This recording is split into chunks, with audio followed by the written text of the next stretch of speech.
Namo tassa bhagavato arahato samma sambuddhassa.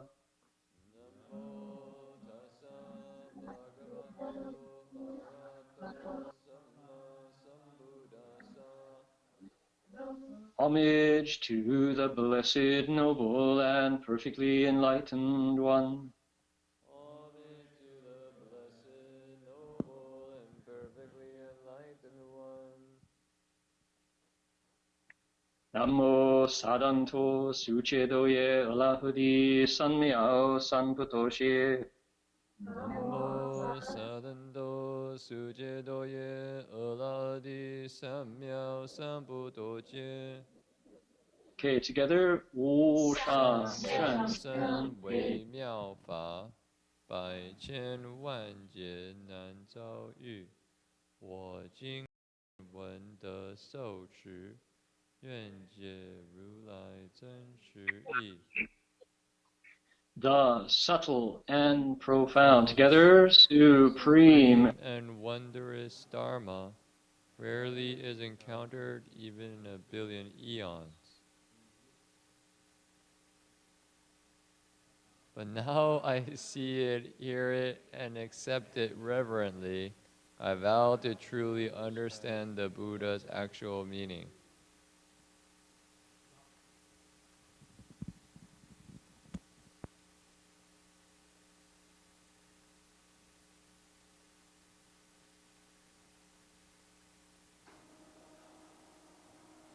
Dhamma Master, we lost your sound again. Hey, there we go. Okay. I said that. I said a bunch of clever jokes that you guys totally missed. Oh, what a shame. You have to lift the screen up so Okay. it doesn't block us by about just right there. Perfect. Thank you. What I said is how funny this is because I have my own reverb built in. Anything that I say, all I have to do is wait 3 seconds and you all say it. And that's great fun. Okay, good. Welcome to our Saturday night in Berkeley, California, Sunday afternoon in Gold Coast, Queensland Sutra lecture. This is the Avatamsaka Sutra, and we're on the 6th ground, and I'm here with a bunch of Dharma friends in Australia, and I've got a rapidly filling Buddha hall, and all you folks were late. Why were you late coming into the lecture?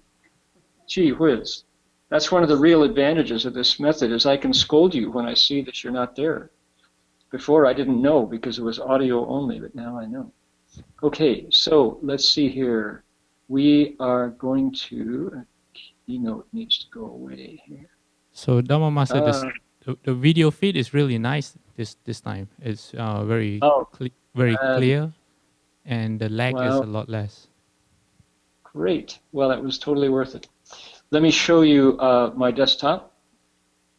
There's Ali Jr. And Ali Jr. is we're now on Ali 3, Ali the third. This is last year's chick who's now grown up and moved away and has his own community somewhere nearby.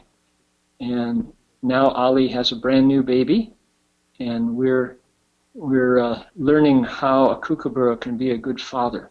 It's quite inspiring to see him. We feed him food that he could happily gobble, but he doesn't.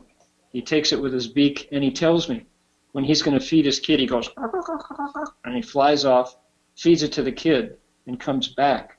And we think that is either saying to us something like, don't go away, I'll be right back, or, I'm not eating this myself, I'm feeding my offspring, something like that. But it's really nice to see filiality in the bird's world, and he's being a good provider. Sam, would you close these curtains? It's a little too bright.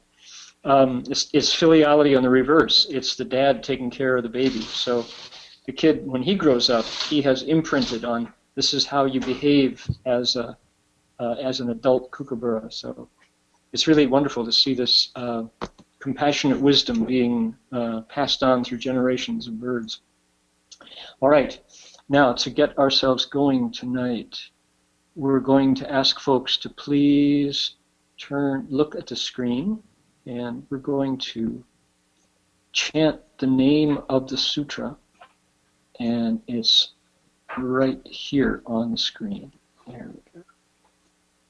Great. And make it even bigger. That should be easy to see. And do we have a... So I'm going to put my palms together, and I'm going to chant Namo Da Fang Guangfo Huayan Jing Huayan Hai Hui Fo Pusa. You'll notice it's here in the Chinese, right? And you can read along with the Romanized alphabet, Na Mo, N-A-M-O, like that. What we're saying when we translate it is homage to the Buddha's flower garland sutra of great expansive teachings in the ocean-wide flower garland assembly of Buddhas and Bodhisattvas. And what we're doing is we're inviting them to come. We're saying, please join our lecture and bless it and us. And while we're here in the world of dualities and the six senses, so the spiritual beings are hard to see. We can't see them. But those who do have their eyes open, Master Hua in particular said, they really come. All we have to do is be sincere and to request according to Dharma, do it rufa, in a traditional way, and hearts connect in space. And so when we're sincere in our requests, they will be sincere in their response. So let's do that. Here we go. Namo Da Fang Guang Fo Huayan Jing Huayan Hai Hui Fo Pusa. Namo Da Fang Guang Fo Huayan Jing Huayan Hai Hui Fo Pusa. Namo Da Fang Guang Fo Huayan Jing Huayan Hai Hui Fo Pusa. Namo Da Fang Guang Fo Huayan Jing Huayan Hai Hui Fo Pusa. Namo Da Fang Guang Fo Huayan Jing Huayan Hai Hui Fo Pusa. Namo Da Fang Guang Fo Huayan Jing Huayan Hai Hui Fo Pusa. One more time. Namo Da Fang Guang Fo Huayan Jing Huayan Hai Hui Fo Pusa. Excellent. Okay. We're going back now to page, let's see, if you have a bound version that they have in Berkeley, or if you have our Mimeo copy that we have here in our hands, we want to turn to page 24 and 25. And that would be this one. 24 and 25. And last week we read this chapter but didn't get to lecture it, so we're going to do it again. I'll give you a line and you give it back to me. Then we'll switch over and do the English in unison. So let's put our palms together. This is the sutra text. I'll give you a line and you give it back. Here we go. 佛子菩萨住持现前地得入空三昧自性空三昧第一义空三昧第一空三昧大空三昧合空三昧起空三昧如实不分别空三昧不舍离空三昧离不离空三昧 Okay. Here we are.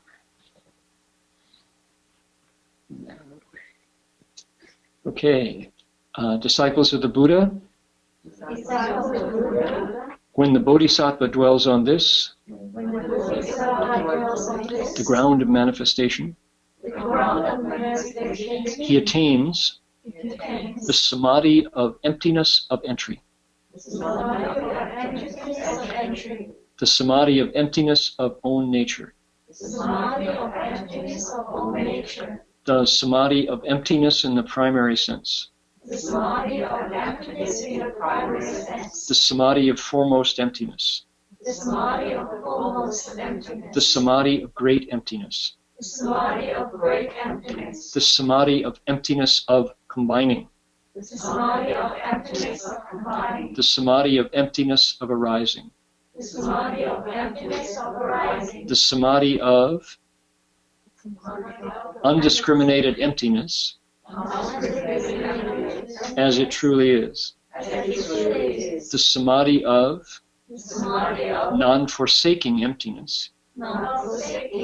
And the samadhi of emptiness of non-separating separation.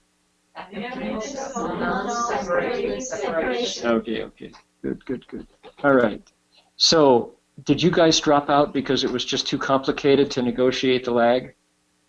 I wonder how that sounds on your end. It sounds good on our end if we don't talk. Yeah, but that's no fun. So I don't know how we're possibly going to negotiate that one though. So, where we pause, you pause, Actually, Dhamma Master, on our side, if we read along at the same time, we read it together. We just don't read into the mic, so you don't have to. You don't hear us, but we hear you, and we just recite. We read to your voice. Great. Okay, good. All right, gee whiz. If your eyes crossed halfway through that recitation, I don't blame you at all. Because why? That didn't really make sense.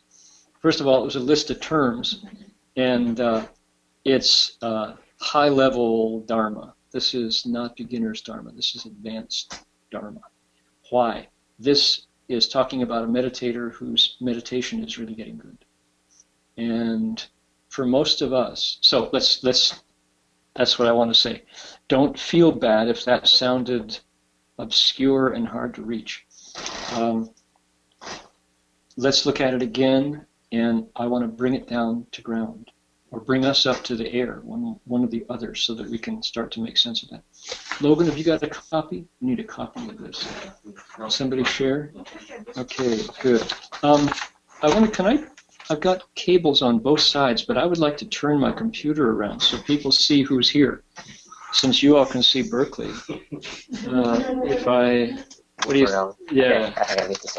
Okay, let me see if we can actually negotiate this, because my camera is on my laptop. So everybody wave. where everybody do the wave. Here we are. Say hello. Isn't this nice? Hello, Amitabha. There we go. That must have been an Australian who said good day, mate. Like a good Aussie bloke. All right. So, just to say, this is really happening with all the wonderful technology that went into bringing this to us. But we came for the Dharma, so let's talk about it. So I've got this gadget. This is our reprint. This is what I just read. And let me talk about that from the point of view of what? We're going to talk meditation today. And because we're in what's called the sixth ground. The sixth ground is the sixth step in a chapter. The chapter has 10 steps. It's called the 10 grounds. We're more than halfway through now. The 10 grounds chapter is in a big book. And the big book is called the Huayanjing, the Avatamsaka. It's huge. Can't see my hands here. It's bigger than the screen. It's really big. And this is like 2/3 of the way through. So we're 2/3 of the way through our big book. If you want to see how big it is, we have a bookshelf here. Sam, you want to point to how big the Avatamsaka is, that entire thing, like 10 different volumes there. So it's huge, huge. And when it was if it was, and we're saying when it will be translated into English entirely, it's going to cover an entire shelf. Right? So we are in one piece of that whole bigger book, and we're in the 6th step out of 10 inside that smaller chapter of the whole book. That's where we are. The entire book is talking about a bodhisattva, a pusa. And who is a bodhisattva? Well, could be you, could be me. From time to time, it might be one of us. Bodhisattvas are very unselfish beings who have got things figured out about their life in a certain way. And the way it has been figured out is so that their own problems have been solved, mostly. They've settled a lot of those things that still trouble us. Bodhisattvas, it's not that they don't feel pain, it's not that things don't hurt anymore, or that they're not discouraged sometimes, or upset sometimes, but they've looked into their mind enough so that those kind of things don't bother them for long. For example, we saw Master Hua, our teacher, whose picture is right here. We saw our teacher cry on numerous occasions. I just saw a video of the Dalai Lama crying. And this to say they're people also, but they're good people, special people who have learned not to hang on to states of mind or emotion. So that's a bodhisattva, And I think it's important to describe it this way so we can make it more approachable. In this text, the text talks about what a bodhisattva is like, and it takes us into their hearts, takes us into their heads. It says regularly, then the bodhisattva thinks such and such. So it's like, here's what a bodhisattva thinks. And, okay, the Buddha spent a part of his 49 years teaching, talking about bodhisattvas. And if this is our first encounter with Buddhist texts, what do we have to compare? We have saints, the notion of a saint.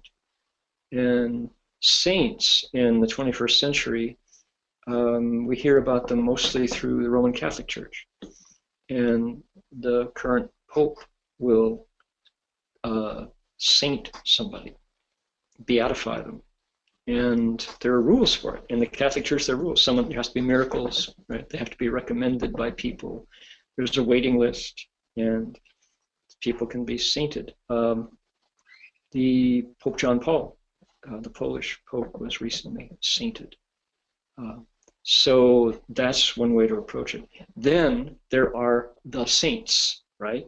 There's the great saints, the archangels, and beings like that, who there's St. Christopher, your St. Christopher medal for travelers.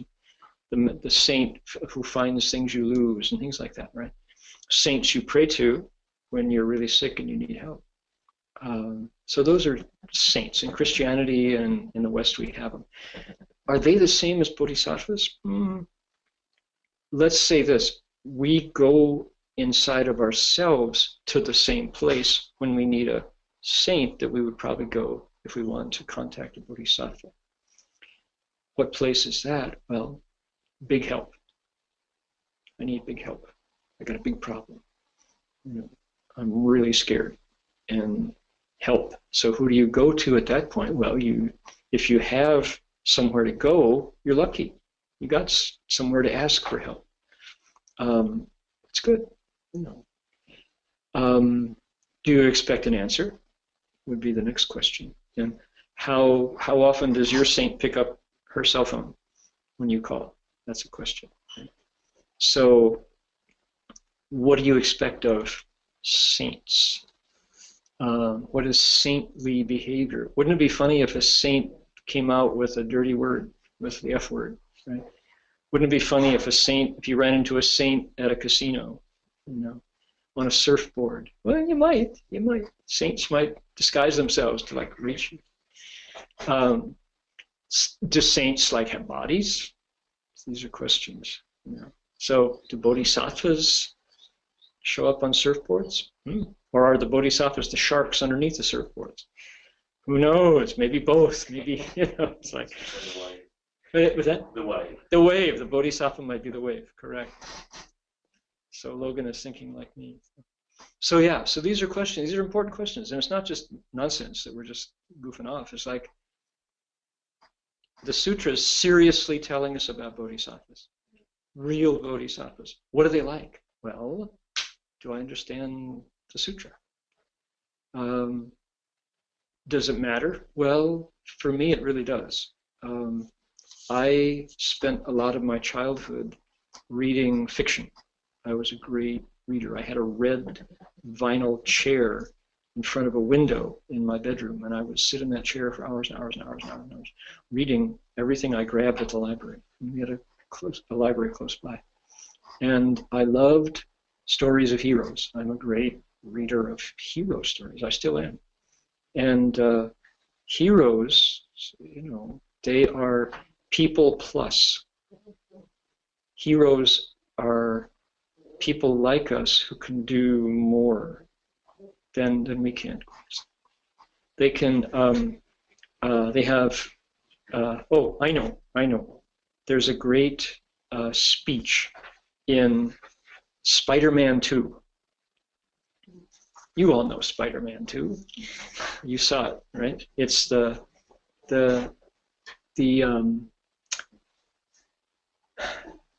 shoot, what's the name of the actor? Who knows? Feda, do you know who watches movies? Is Steven there? Is it Tobey Maguire? Tobey Maguire, score! 5 points to Deborah. Tobey Maguire, who by the way is a vegan. Tobey Maguire is a vegan. So we claim him. All right. So in the Tobey Maguire series of Spider-Man movies, Tobey Maguire is actually Spider-Man is very bodhisattva-like, which is to say he puts down his own interests in behalf of others. Okay, and in Spider-Man 2, he quits. He gets fed up. The cause of it. Now, I'm departing a bit from our sutra, aren't I? But we're trying to make sense of bodhisattvas, right? How do we approach bodhisattva? So, Spider-Man's, let's see, Peter Parker's girlfriend, whose name is Mary Jane, is an actress. She's an actor in a play, and she gives him tickets, and he's got roses, and he's got his tie on, and he's going to the play when a bad guy grabs a little girl as a hostage and is going to kill her, and Spider-Man is called, right? And so he has to drop the roses, drop his tie, his suit and tie, go be Spider-Man. And by the time he saves the little girl and saves the day and puts the bad guy in jail, the stage door is closed and he can't get in, and he misses Mary Jane's show, right? So she doesn't forgive him because he's done this a lot. The call of duty is interfering with his romance, right? So he, for that and other reasons, he gets fed up. And there's a turning point in the movie where he meets Aunt M. Auntie M? No, Auntie M is Wizard of Oz. Aunt May. And Aunt May gives a bodhisattva speech. And she says, heroes, she uses the word heroes, but it would apply to the bodhisattva perfectly. She says, he's somebody who tells you to hold on a little longer. And sure enough, because you need to, you can't. And that's the bodhisattva. So there's more to it than that, but it's a really inspiring speech.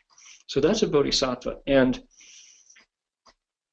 because there I was in my chair reading these fiction stories about heroes and thinking, gee, long ago and far away, 1 in a million, right? And then when I touched the Avatamsaka Sutra, it says, every living being has the Buddha nature and all can become Buddhas. And you can become a Buddha, and the way you become a Buddha is extending yourself to help others. You take, literally, they say, Hua Zhong Sheng, right? Shang Cheng Fo Dao, Xia Hua Zhong Sheng.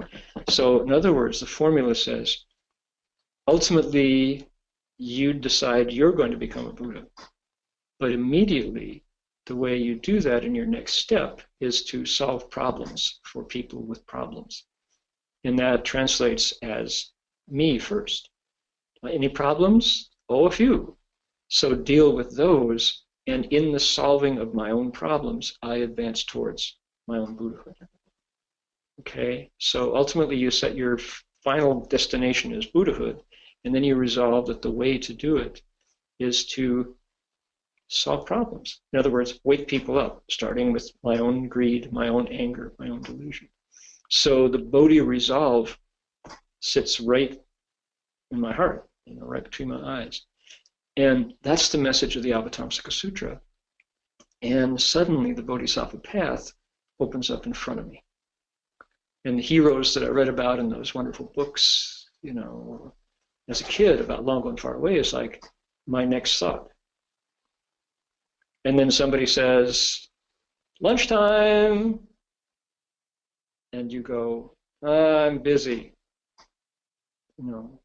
And you think, well, wait a minute, somebody just put a lot of work into lunch, and if you don't show up, the least you can do is go eat it and then do the dishes after and go, oh, right, okay. So you go, right, that's crossing over my greedy, selfish living, step by. You can write your own story in there, but that's the point, is the sutra says, not so far away, not so long ago, but in fact, appearing in front of me, thought after thought, minute after minute after minute.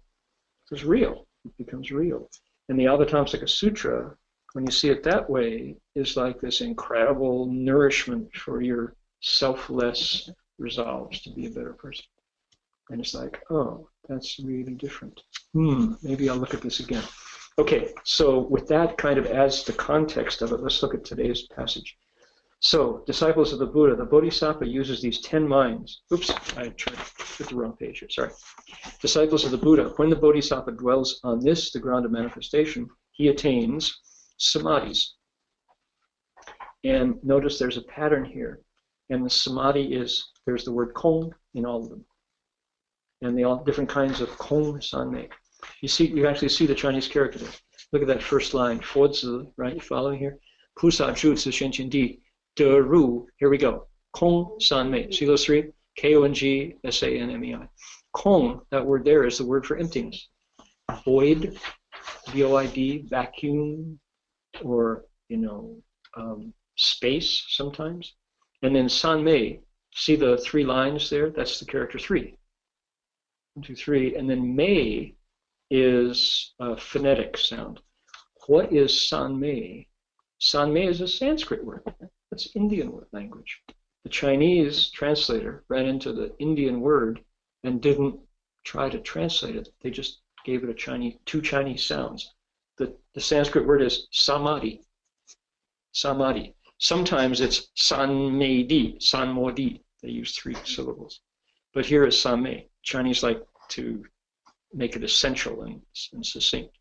So the word in front of that, de, is de. What did he do? De ru got to enter. Ru is the picture of something leaning, right? He got to enter the empty samadhi. Okay, so now we got the language. What in the world does that mean? He got to enter the empty samadhi. That's got to be code language, right? Please translate that, because I don't understand what that means. So this list of 10, this list of 10 is so like alien to contemporary English. What do you think about the samadhi of emptiness of non-separating separation? It's like, are you kidding me? Get real. So what is it? This is code. It is. It's Buddhist code that we apply a key to and translate. These are English words put on top of the Chinese word order. Okay, that's the first step. It's in English words, but it's not an English meaning yet. Okay, it's fine. That's the first step. We take the second step. Disciples of the Buddha, when the Bodhisattva dwells in this ground of manifestation. How do you dwell in a ground? Well, when you go camping, right? You pitch a tent. You dwell on the ground. You don't dwell on your bed. So dwell on the ground. You put down an insulite pad and you put your sleeping bag down. No, that's not what it means. I'm being facetious here because we got to make this have meaning. It does. The Buddha speaks English, but we have to translate it. So what does it mean? When the Bodhisattva, the Bodhisattva who is being taught about in the text, this is what do we call a generic Bodhisattva? This is you or me if I decide I'm going to try to live like a 6th stage, 6th ground Bodhisattva. And for folks we have here in, let's see, as I'm looking, I think Linda is the only one here today who's been to one of these lectures before. Everybody else is new. Sam is veteran, Lao Xiuxing. And the people in Berkeley are, regulars. You've been listening to this sutra for years now. But for folks who are coming at this for the very first time, I think it's really helpful to take a step back and make sure we're all understanding what's going on. Here's a person, male or female, young or old, east or west, doesn't matter where we started, but it's somebody who's been inspired by heroes to say, I want to live in a way that helps people. I want to figure things out and then help others figure it out. I want to wake up and wake others up. I want to benefit myself this way and benefit others. So that's my goal. All right? We're on step 6. There was a step 1, step 2, 3, 4, 5, 6. We're already at 6. It goes up to 10, and then it goes to the next chapter, which is higher. This level of bodhisattva here would probably be 2nd semester junior year of high school, right? Not a freshman, not a sophomore. I don't know if Australia, do you do freshmen and sophomores in high school? Grade 9 to 12? Yeah. Okay, this is before college, right? This is 2nd semester, grade 11, before college, all right? So another year and a half to graduate. So not a beginner. But understand that it's a little bit, there's elevated stuff going on. But still, the principles are the same. Principles are the same. What has he done? He's a meditator. Because he is on this 6th stage, he can meditate to this level. And we've said this over and over again. This text is a whole lot like a tech manual. This is not poetry. This is explanation. This is hard instructions. Okay? The Bodhisattva can attain a samadhi of emptiness of entry? No. No, that's a mistranslation. It's the Bodhisattva, the Ru, can master Kong San Mei. Okay? So that's what it's talking about. And the other 9 are variations of the first one. Usually the Avatamsaka is organized this way. When you get a list of 10, The first one is the theme. The next 9 are variations of the theme. So he, de ru, the verb, kong san mei. This translation makes it the emptiness of entry, which makes no sense. Okay, so de ru, kong san mei. We're talking about an empty samadhi, or emptiness. Better yet, an emptying out samadhi. What's a samadhi? What's a sanmei? It's a meditative state. Okay? Notice all 10 of these are samadhis. They're all kong samadhis. They're all empty samadhis, emptying samadhis. And they're variations of that. All right. What do we have that can, in our world, that can reach this? I know what do you do when you add some software to your computer? Do you like audition that software to see if you want to keep it, all the different packages? I found, was that? Updating, yeah, but this is before updating. You don't even know if you want it yet. You could trial period. You audition your software, yeah, like try it out, test period. Okay, I got a new piece of software, a startup, called Vitamin R. How about that? If you're not in the Macintosh world, this probably makes sense. Vitamin R. What is Vitamin R? Vitamin R helps you stay on track. It's a focus software. Solving problems through doing time slices. And the whole program is there. I'm not endorsing it, by the way. I don't know the people who wrote it, but I'm sure they're very clever coders. It says a lot of people look at a task and get anxiety. Can we turn some lights on now that we've shut the curtains? People get anxiety sometimes when they're trying to solve a task. And what this software lets you do is break the big task down into small chunks. And it helps you time it and keep yourself on track, right? So you are moving forward to solve your task bit by bit by bit. And if you can accomplish the tasks, then the big task solves itself. Okay, that's what it is. And as I was looking at it, you get to grade your time slice. How did you do? Was it hard? Was it smooth? Are you in the flow? And it had a button. Yeah, click, I'm in the flow, right? And if you're in the flow, I'm assuming that we all know what that means. Not. But you get a feeling for it. Then you're where the software wants you to be, right? So samadhi is being in the flow, sort of. Okay, what's the flow? Well, that's fascinating. You could debate that, we could have anybody who's got an experience of being in the flow. Anybody? Can somebody, like, any surfers? Any surfers here? No? Logan just left. Logan has a surfboard on top of his car. We are 15 minutes from Surfer's Paradise here in Australia, and you guys in Berkeley are half an hour from very cold surf coming off of the Great Highway, and then you've got Mavericks just down 30 miles, monster surf. So surfers know what it means to be in the flow, right? You're on the wave, you're on your board, down it goes. What else?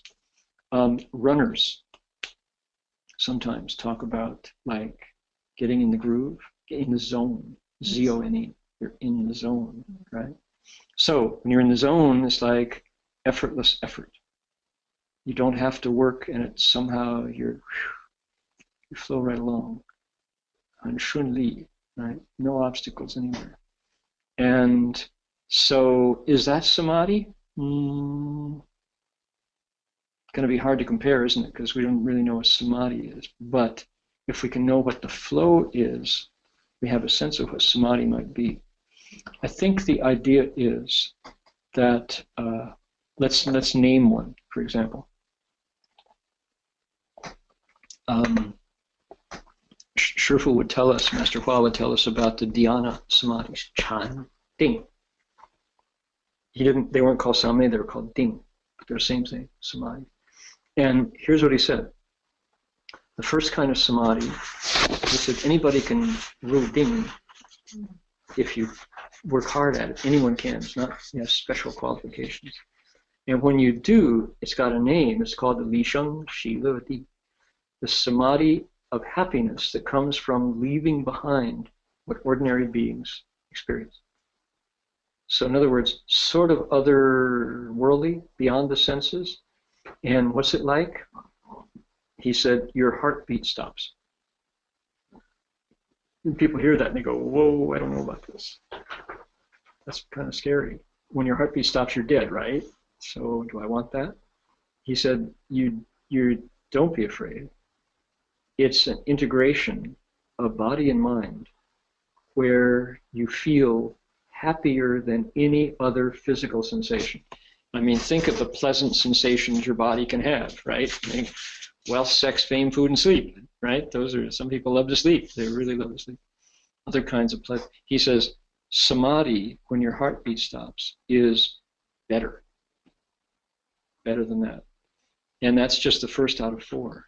And the other 3 are progressively deeper. In the second one, your lungs stop, your breathing stops. It opens up another kind of horizontal breathing, different. How amazing is that, right? So, and you're not dead, but you're in a state where you are, the word integration comes into mind. You're knit in together as never before. You're not worried about the things that worry you. You're not worried about the pain in your legs when you're meditating, for example. You're not worried about phone calls or missing emails. It's very wonderful. And what's the name of that one? It's called Ding Sheng Shi Le Di. It's a state, I'm sorry, Li Xi Miao Le Di. Ding Sheng Di Shi Le Di.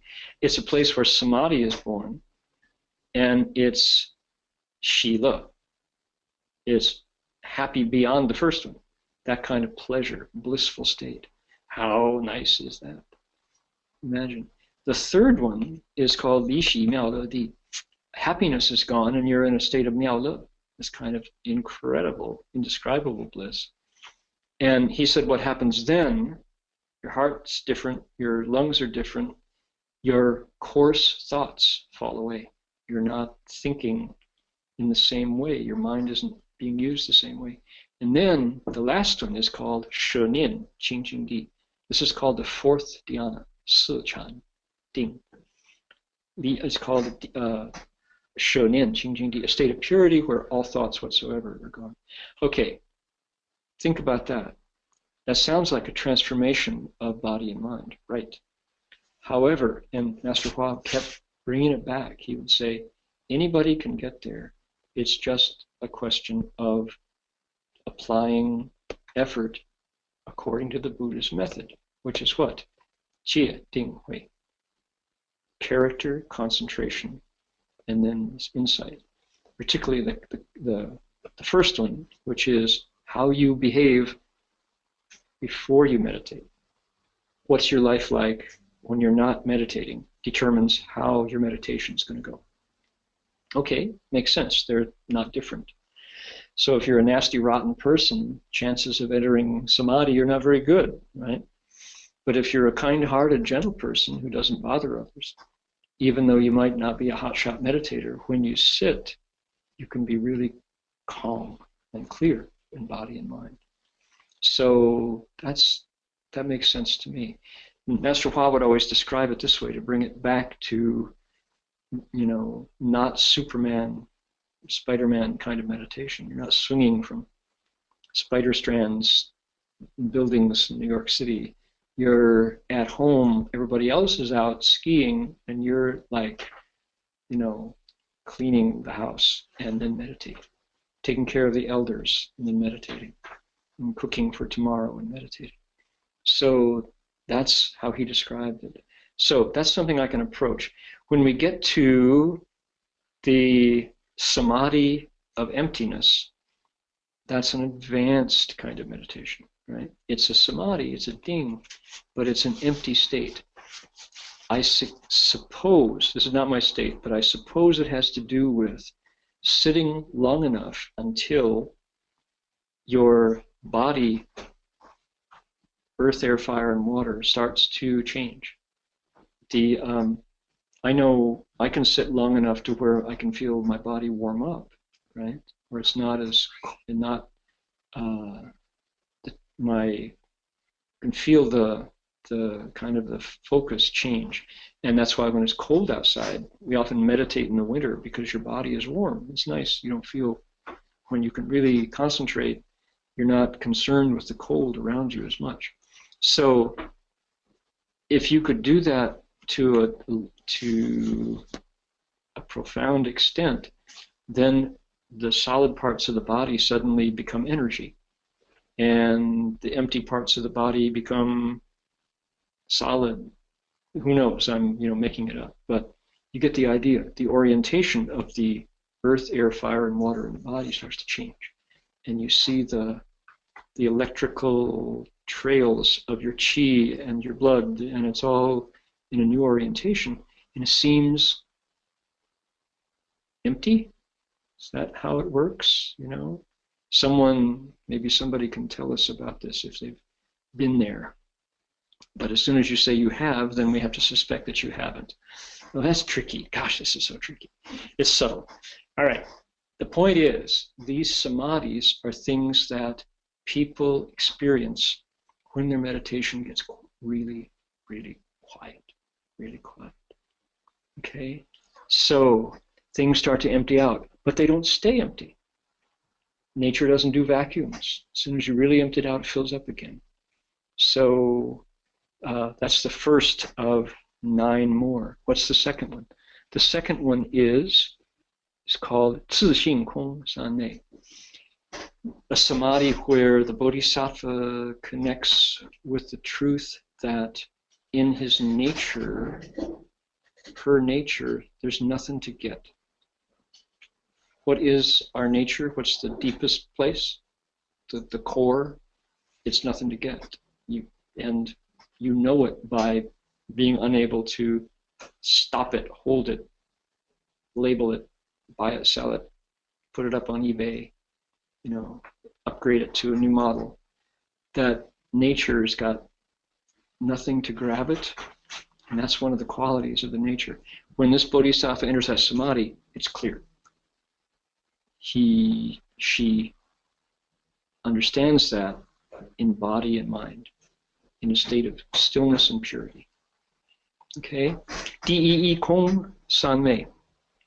So we could just look at the first, whatever precedes the Kong San Mei, and we get these names, right? So what is the emptiness samadhi of Dee?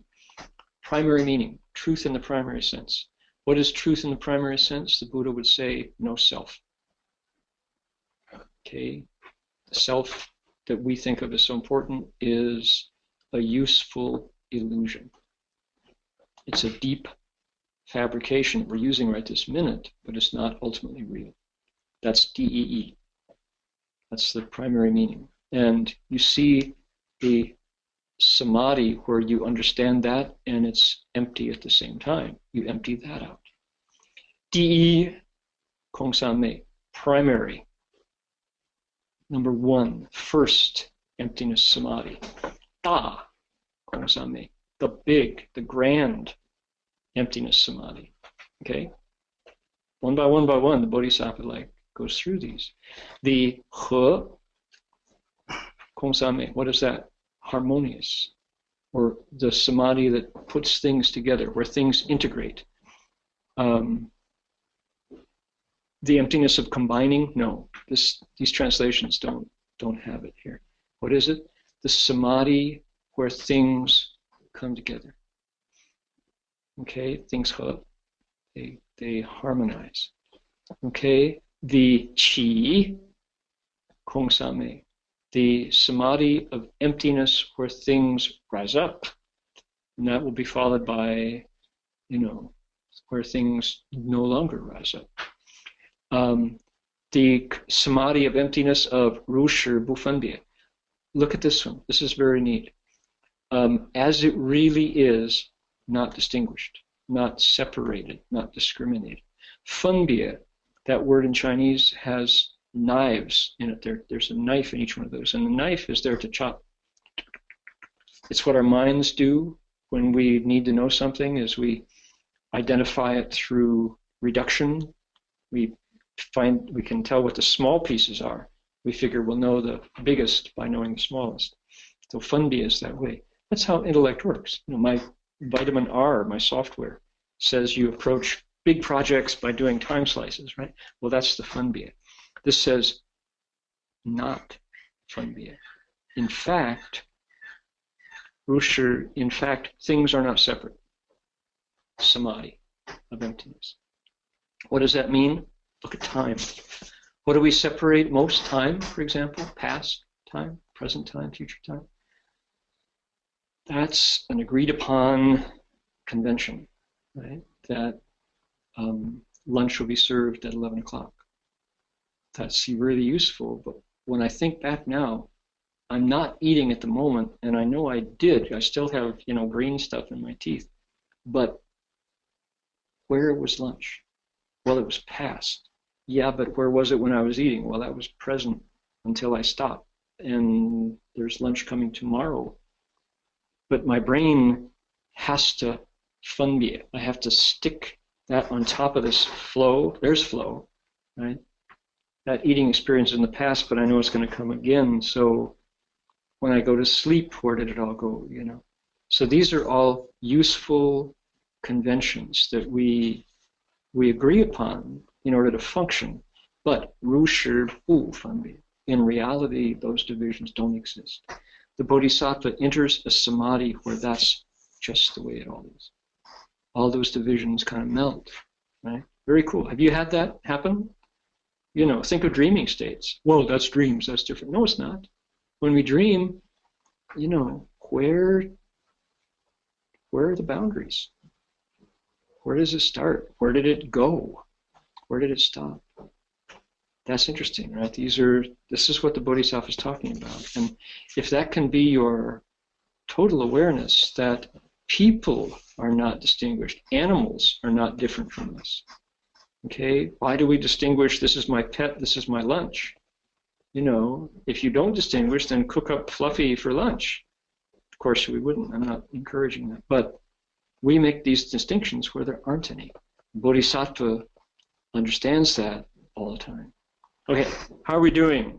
Am I illustrating these? These are like, oh man, how many more to go? Let's see here. Oh, non-forsaking emptiness. I have no idea what non-forsaking. Okay, Bu Shili, Kong San Me.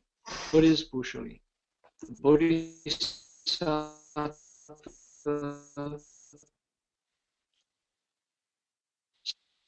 sees emptiness of all things and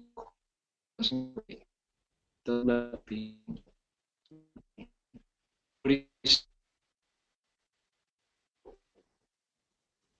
Shouldn't get back that emptiness, the emptiness of knowledge. Can you hear now?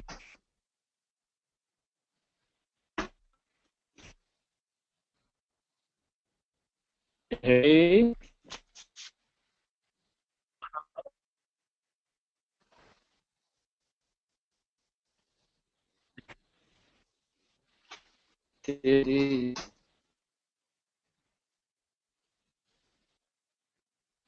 Good, good. Okay, thank you for being this demonstrating empathy that is helping me show I'm hearing working noise. Hear this. Guys can hear. You just talk. Are you done?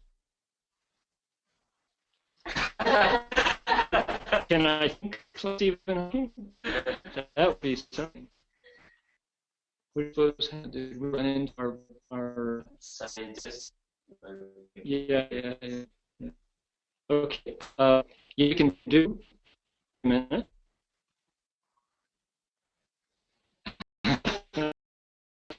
Okay.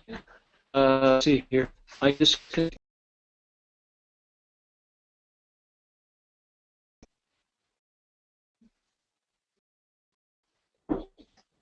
It's here. Like you try to find.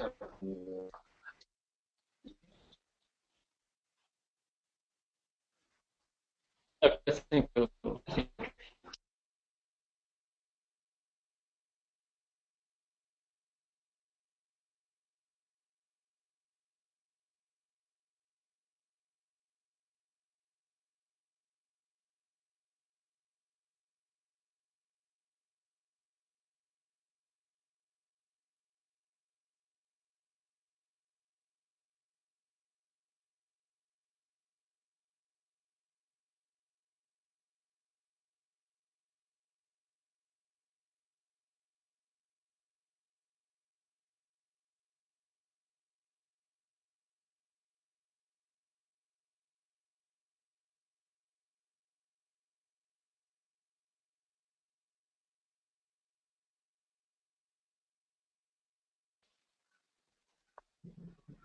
Okay, share my link. Good eye. Yay! Let's see, I got it, Jabber. Good. Okay, how is that working? Good. Gee, that's interesting. We got the signal from GoToMeeting that our bandwidth had dropped suddenly, precipitously. All right, so I think that was just a demonstration of emptiness. Let me go through these. We're going through 10, and it's hard slogging. Stick with me. We'll make it. Here we go. The number 9 is Bushali Kong Sanme. This is a samadhi of emptiness where the Bodhisattva says, I'm not going to quit. I'm not going to leave him behind. That's what it means. And that's really good because the Bodhisattva could quit. It's discouraging. It's tough.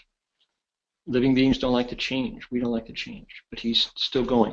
The other thing is he could say, nobody's entered samadhi. This makes no sense.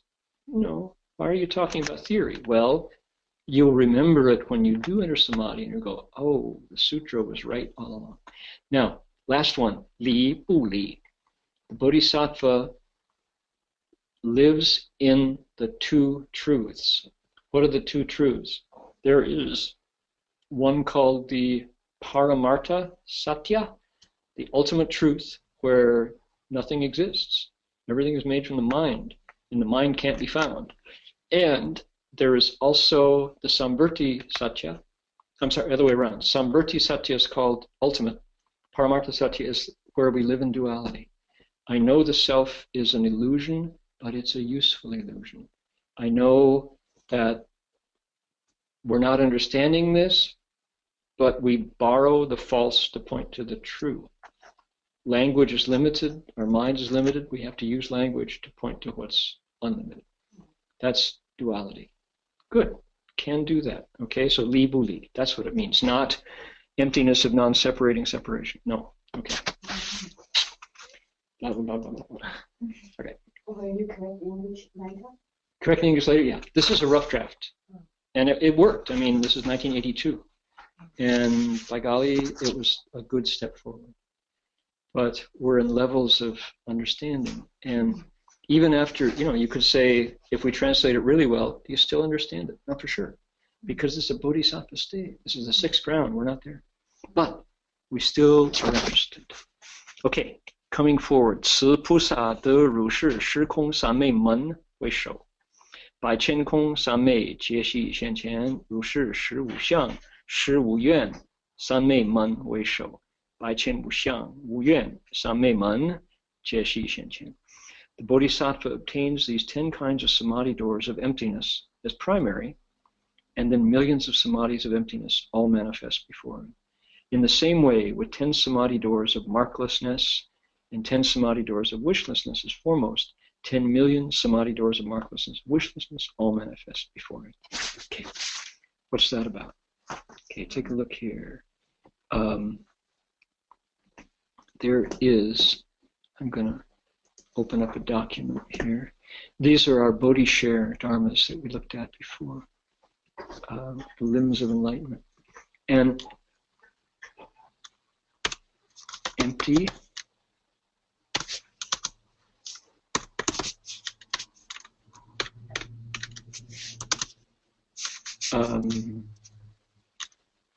free of attributes, free of aspiration, wishing. So,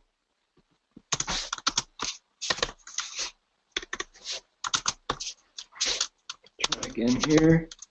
There we go. Wu Xiang. And Wu Yan. What are these? Show my screen. Thank you. Wu Xiang, Wu Yan. There we go. Right there. Okay, what is this? What the sutras are doing here is, what the Buddha is trying to do in the sutra is explain to us states that otherwise, the states that he experienced that he wants to share with us, but that are hard to explain. These are hard to explain because they're pure, they're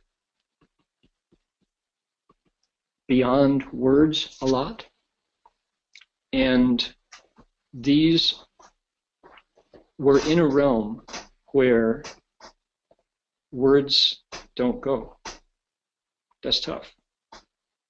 Do you use gestures? Do you point? Do you sing or dance? You know, how do people communicate these states? The Buddha said, I'm going to try. You all know the story that when the Buddha woke up, when he became the Buddha, he walked around the Bodhi tree for 21 days and said, you're not going to get it. I'm going to enter samadhi. I'm going to enter nirvana. Go. I can't really communicate what I see. He had real doubts about us and our ability to understand this. And the story goes that the Brahma gods came to the Buddha and said, oh, don't forget. The people you care about are still suffering. They're confused, they're upside down, they're going to go deeper into their karma, and the retribution is going to be painful.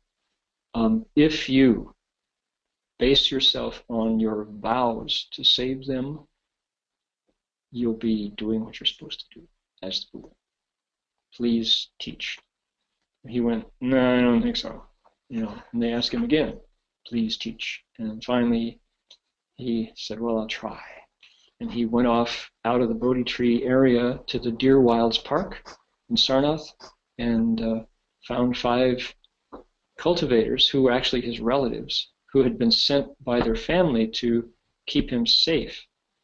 And they maybe were like living their lives and hated the thought that they had to go chase their stupid cousin out into the woods where he was doing who knows what, why he was going to be king of India, and he gave it all up to like go out and do what? Camp out?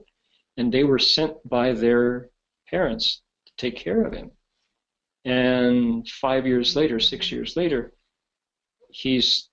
there he is, he walks up. And they all 5 left him for different reasons at some point along the way. And now he's different. Now he's like glowing. And his walk is different. The feeling around him is different. And his voice is different. And when he talks to them, he's really different. And the things he says make sense. And one by one, they wake up. Ajñata Kaundinya was the first one.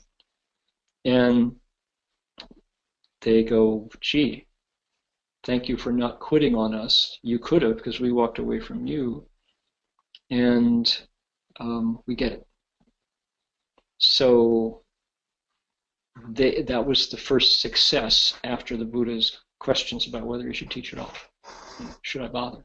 Well, he turned the Dharma wheel to the Four Noble Truths, and those monks took off. So then they went out, and pretty soon, before long, 1,250 disciples, walking behind him. And then 2,500 years later, we're sitting in Australia and in Berkeley, still listening to what he had to say. So he did teach, and the things that he is talking about at this stage of the Bodhisattva's path have these attributes. This Dharma is marked by emptiness, right? In other words, can't measure it. How do we know if it's not empty? Science helps us.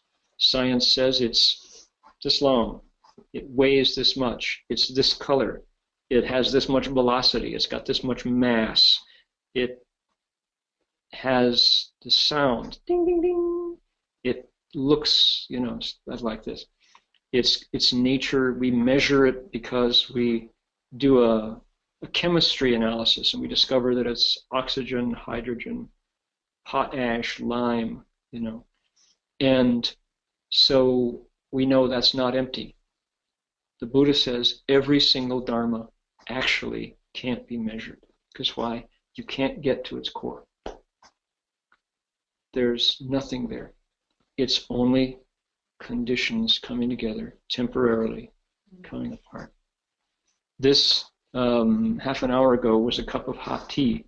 It's now cold. Okay? It changed. Right? It changed.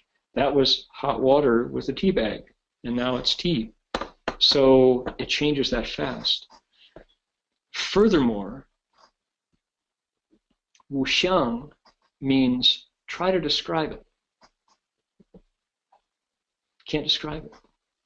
Empty says its nature has nothing, there's no core. Right? It's empty. It's just stuff coming together. The deeper into it you go, the emptier it gets. You never get to the core. The free of attributes means wuxiang, nimitta, right? Alakshana. You try to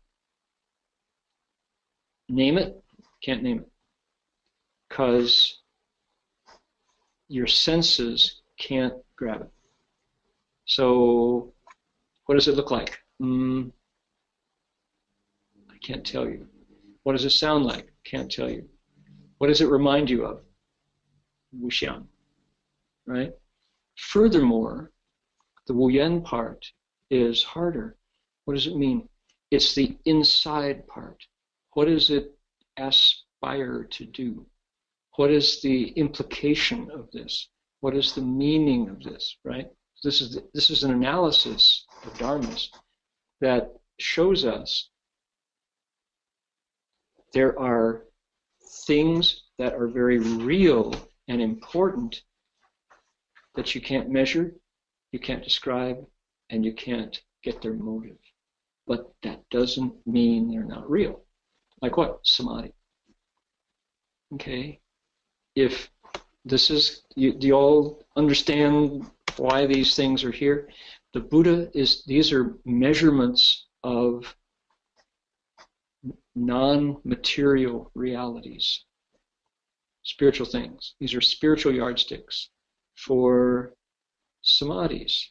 And notice, here, what do we have here? I feel like you are describing Tao.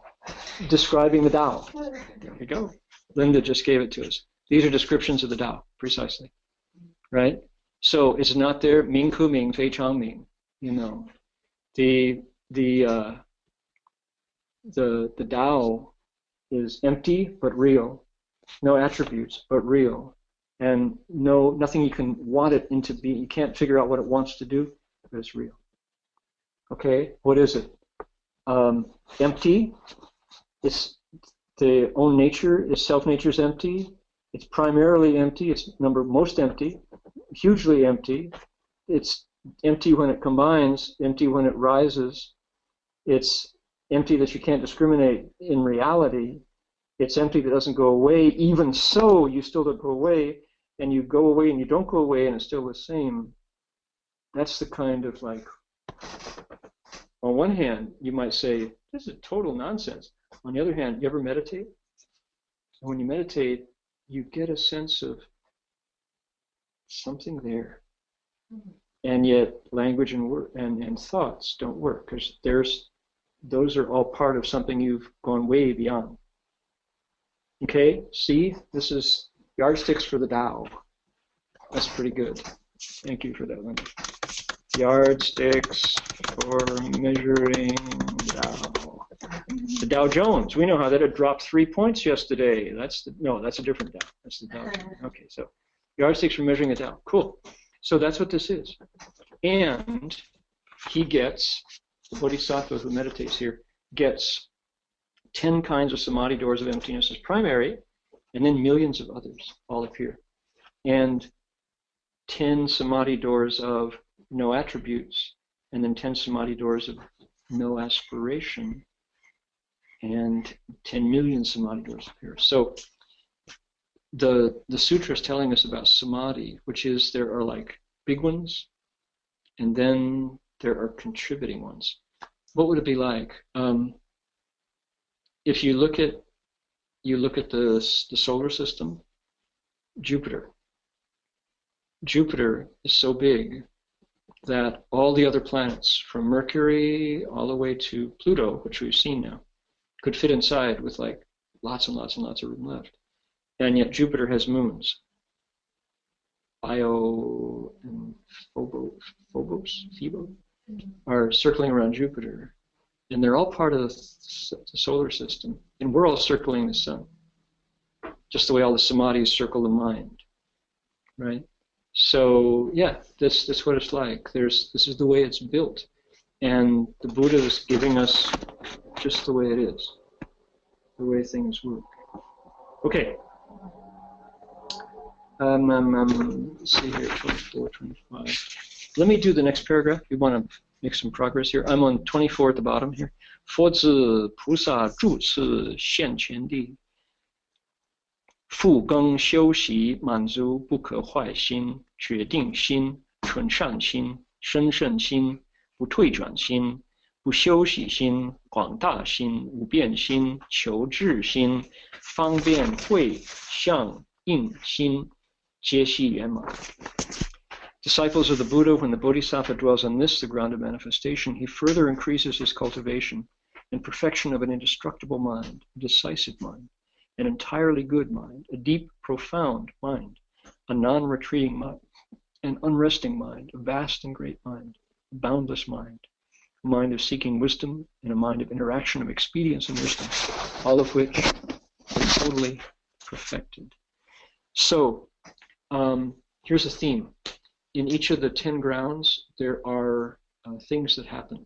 It's like when you become a PhD, there are perks that go along with it, right? You call yourself doctor, right? The Bodhisattva, when he accomplishes each of the D going up, she also gets things that occur. And some of the things that happen are these shin that happen.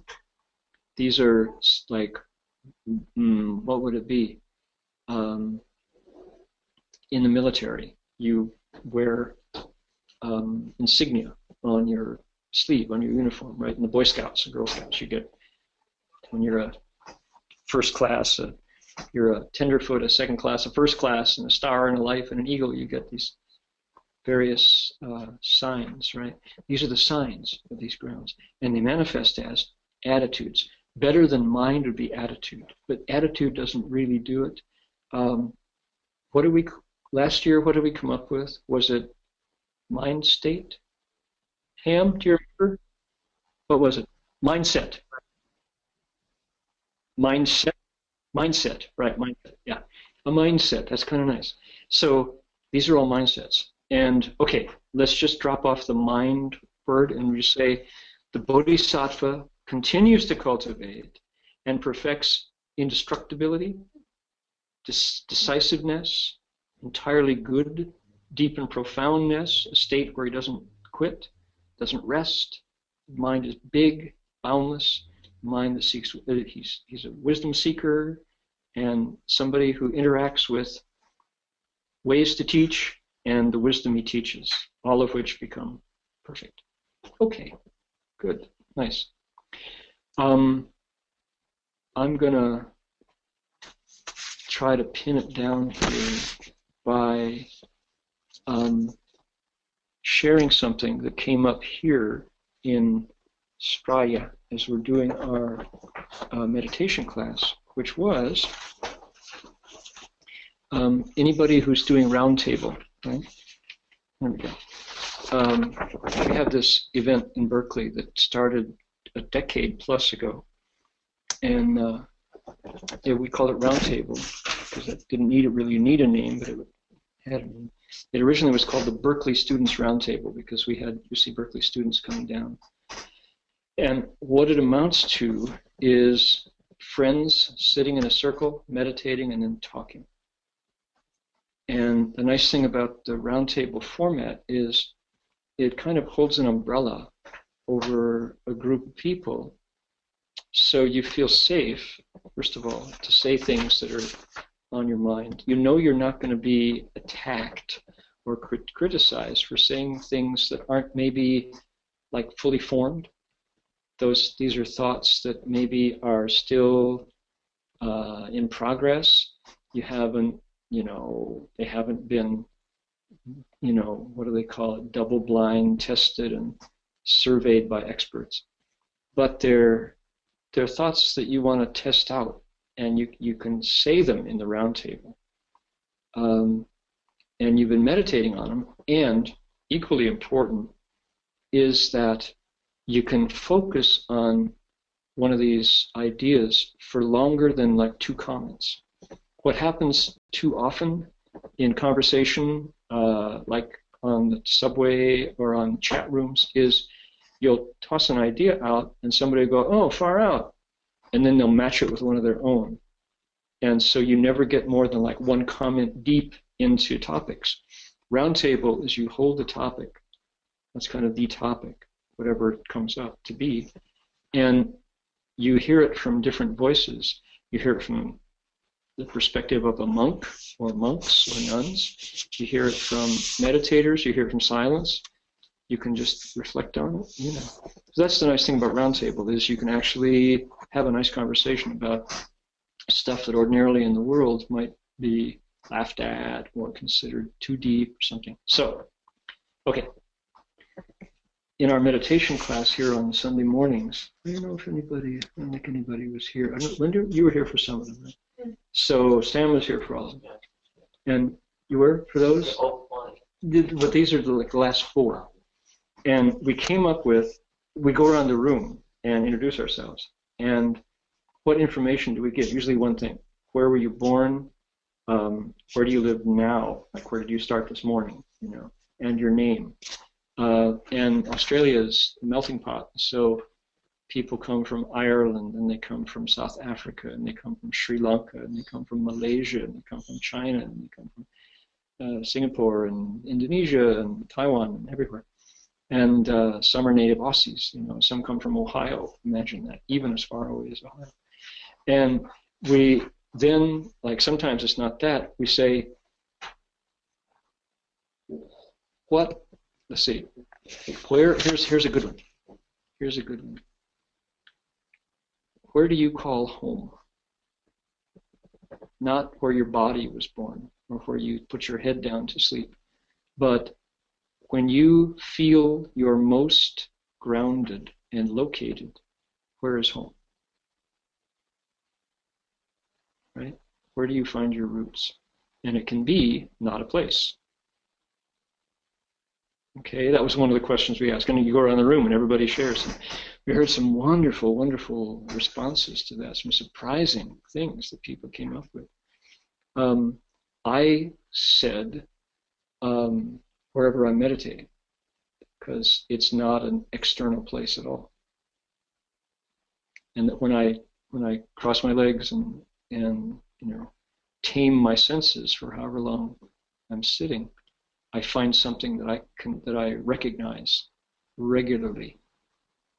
So meditation brings me home. And if I was, and I gave two, I said if I was not meditating, I would probably say my favorite place was my reading chair growing up as a kid. That I really, really enjoyed diving into a book and where that took me, and it took me everywhere. And since I've left home, I could probably say the Avatamsaka Sutra is the place where I aspire to be. That's where I would like to live, if I could. You know. That would be ideal. So we went around the room. What were some of the, you remember, Sam? What were some of the places that people said? One person said, when I'm with my kids, they felt most at home. Do you remember, Linda? What would your answer be? Where are you most at home in a sentence or two? I was in my home, not here. It's not here. That's right. That's correct. That was your answer. It was not in this realm. And that's what you said then. Yeah, that was open. So how interesting, huh? Okay, now another one, another topic, similar topic that toss out because, you know, here's a bodhisattva who finds his or her home when his heart stops and his lungs stop. It's like, where is that? Okay, question for roundtable group. If you were forced to say, what is your religion? Let's say you're filling out a form at the Department of Motor Vehicles. What's it called in Australia? Transport Authority? Department of Transport and Roads, right? DTA. So there we go. That's different. You know what they call immigration here in Australia? The border force. Border force. So if you're at the Transportation and Roads Department and you have to fill in the form, what is your religion? What would you put there? And what would your parents put there? The idea behind that being there's been a major shift in 2 generations about that. Now, what was fascinating about the answers that came up in that group was we had 3 folks who went through the Cultural Revolution, or whose parents went through the Cultural Revolution, and religion was a big no-no, and they cannot say 马克思列宁主义是我的宗教的信仰，毛主席万岁，共产主义是我的宗教的信仰，不是宗教的信仰。So yeah, like communism, you know. So that's fascinating. And what does that mean? And if you look at that in terms of, you know, 100 years ago, didn't exist in China. If you ask that question 100 years ago, you know, some people said, well, kind of a combination of 民间信仰, you know, folk belief. We have ancestors on the altar, and, you know, we have a Tudigong altar out in the field, and we've got an altar for the stove in the kitchen, and we got one by the door, where my mother changes offerings every day at the door altar, you know. And, you know, is that religion? And so, you know, fascinating. And we had people said, oh, Anglican Church. C of E, Church of England. You know, that's it. And we had, I said, as I introduced this topic, I said, there will be young people here, I'm hoping, the young people who are there, I'm hoping they would say, you know, my parents never, ever took me to church. They said they didn't want to lay a trip on me. However, I have to say, when I am on my surfboard, I am in the presence of the sacred. I am part of a force that is bigger than me, that is eternal, it's connected to the planet, and I have to yield to it, and I believe it is always there and always true, and it carries me, and it's, you know, I can surrender to it, and it's pure, and it's holy, and it's, you know, talking about riding a wave. And now this is Australia, but you guys are in California, whereas, you know, some of the world's largest waves, Mavericks, you know. So it's like, how interesting, right? And we had people from Humboldt State who said, I feel closest to God when I'm in the redwoods. Okay. Notice nobody's sleeping when we're talking like this. Isn't it interesting? A few minutes ago, we're doing the emptiness samadhi, and they're like, how about the sleeping samadhi? So, yeah, I know how it goes. So it's like, how about that? What is the holy and the sacred? Alice, somebody asks you, what is your religion? What do you say? What do you write? She needs a mic. Not to put you on the spot. Buddhism. That's easy. Thank you, thank you. Tina, Nina, 怎么说呢？有人问你，你的宗教信仰是什么？你怎么说呢？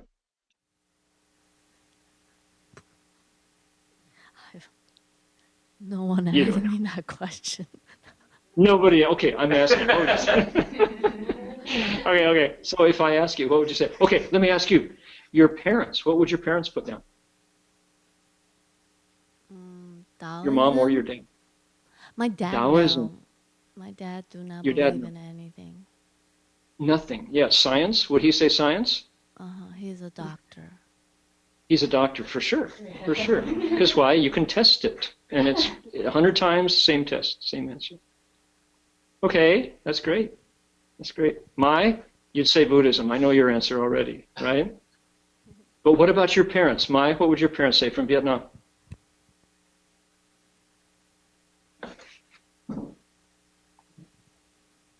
In Vietnam?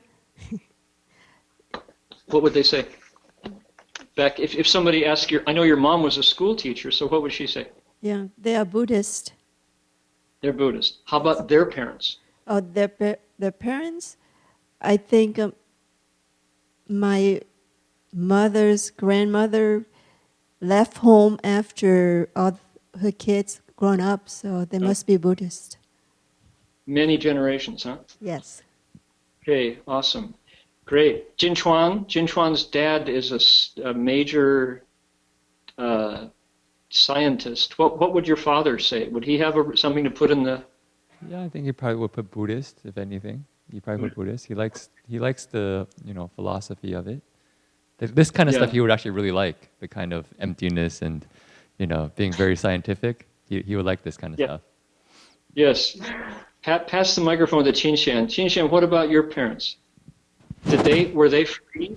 Were they like entirely Catholic or what? Maybe 50 years ago, my dad could say that he's Catholic. Now he's science is his religion. Agnostic. Isn't that interesting? Yes. Okay. And that's from Poland, right? Good. Yeah. Okay, and I might suggest that science as a possible answer has only been in our human awareness for a very short time. Interesting. Okay, good. Thank you for that one. I got one more quickly. I know we're over time here. A third one that I thought was really, really interesting is ask people, and you can ask yourself, I'm just tossing these out because they worked. If truth can be found, where are you likely to find it? Because that opens up the possibility that you of saying, I don't really believe that there's any kind of truth that is utterly true.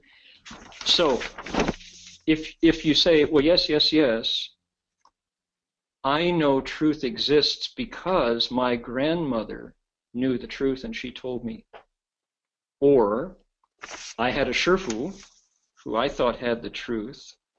Or truth is simply not accessible until we wake up. Truth is there, but no human has it. Interesting, huh? So now that question, put it in the context of stories that we heard. Do you believe the story that you were told? And in the room, okay, that was it. In the room, we had what are called wounded Catholics who said, I walked away from the story I first heard because it was a painful story. They told me that I was never going to be healed because Adam and Eve sinned, and I am the product of that, and therefore my soul is broken and will not be healed until I accept Jesus Christ as my Savior, His washing my sins away in His blood. God sent Him down to die for my sake, and that story works for the majority of the people in the world. It's the most popular religious story. But in the room, we had someone who said, I didn't like that story and I need another story. And when I got to the Buddha story, I found it like, balm on my wounds. And so question, if truth can be found, where are you likely to find it? And to put that in the context of stories we hear, whose story makes the most sense? And one person in the circle said, oh, if truth can be found, where are you likely to find it? Inside. Right? I was like, gulp. Okay. Chan master answer. Okay. Inside. Good. Nice, huh? Interesting. So this is real Dharma stuff to look at. Okay. We are going to end now so folks can get on with their day and their evening. And so we had a glitch where the internet coughed and kicked us off. I guess that's how it happens. But by and large, Jin Hosher, would you say this is acceptable quality? Audio and visual? Yeah, I think it's really great. Yeah, everything was really nice. Okay, it's nice to have our group here, and thank you all for wading through our empty samadhis. Right, that's quite a lot of, and having Jin Chuanshu say that his dad would go for it because it's analytical and scientifically approached. Yeah, it is. Lovely. Okay, so we will be doing this now. I will be leaving Australia on October 1st, which is midweek, and coming back, and we'll be renegotiating the distance of screens and such. We might make Gold Coast one more screen at that point,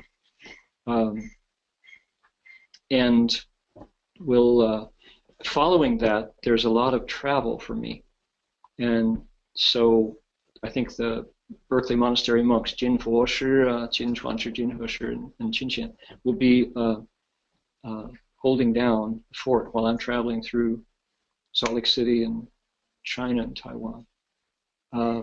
We might ask some of the monks the nuns from CTDB to come fill in, but the Dharma wheel will constantly turn. The sutra will be explained, and then in the late November, December, we'll be back with this setup and continuing this way. All right. Any questions? You have any announcements, Jin Chuanshi or Qin Qian, Jin Fo? Amitabha recitation tomorrow, which is Sunday, so all day tomorrow. So I'll start at 7:30 to go to 5 p.m. This lunchtime next week. At lunch, Jing Fosher announced that there's going to be an Earth Store recitation day on next week on Saturday. So that will be September 19th. Jing Fosher, you said it'll start 8:30, right? 8:30. So 8:30 to 5 p.m. So they're reciting the Earth Store Sutra in Chinese and then reciting Earth Store's name. Saturday. Nice. So we can do some Earth Store songs in the evening too. So September 19th, that'll be next week.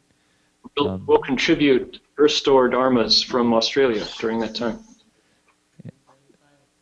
Earth Store Bodhisattva is right behind me here. Can you see him? There he is. Yeah. Pop up Earth Store. And Jing Shenchers wants to say there's Buddhism for the Modern Mind tomorrow evening, 7:30. So Monday evening, not Sunday, Monday evening. Buddhism for the Modern Mind with Doug Powers. And we're talking about guilt. That's what he says. We're talking about guilt. Now that sounds like fun. And otherwise, all our university classes are ongoing here. Marty's teaching full time. Stephen Tainer's teaching. And so people are welcome to join. Is that Doug's class will be at this time, right? At 7 or 7:30? 7:30. Okay, and is it accessible via GoToMeeting?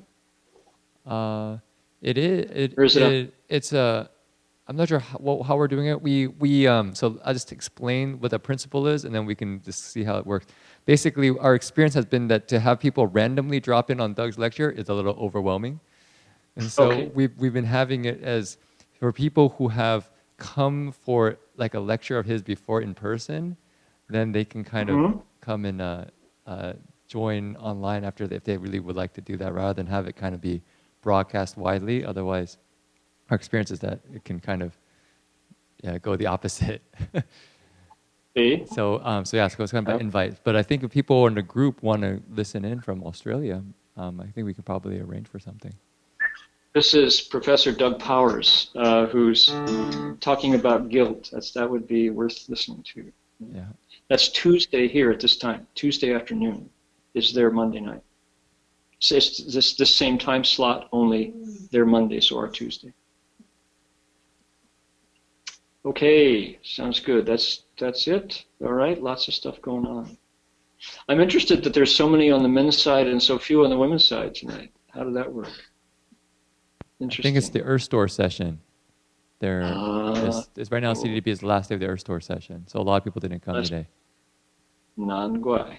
Good, okay, got it. All right, so let's transfer the merit. And we were counting up. There have been disasters in India, disasters in Mecca, ongoing refugee crisis, et cetera, et cetera, et cetera. A really good time to share the merit of this sutra lecture, because at least for the time of the sutra lecture, we seem to be disaster-free, right? This is, it's really nice to have this time of stillness and tranquility, and we can share that with our hearts and send it out to the world. So let's do that. Here we go. Make a wish.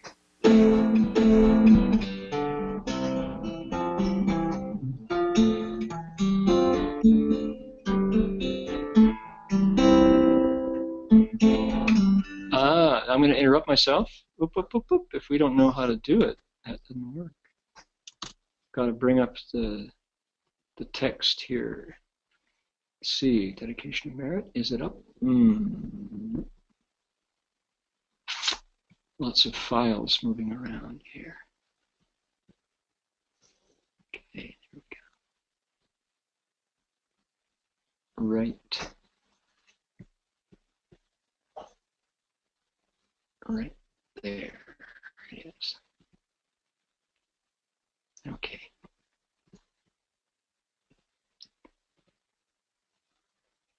Here we go. May every living being, our minds as one and radiant divine, share the fruits of peace with hearts of goodness, luminous and bright. If people hear and see how hands and hearts can find unity, may our minds awake to great compassion, wisdom, and to truth. May kindness find reward. May all who sorrow leave their grief and pain. May this boundless light dispel the darkness of their endless night. Because our hearts are one, this world of pain turns into paradise. May all become compassionate and love. May all become compassionate and love.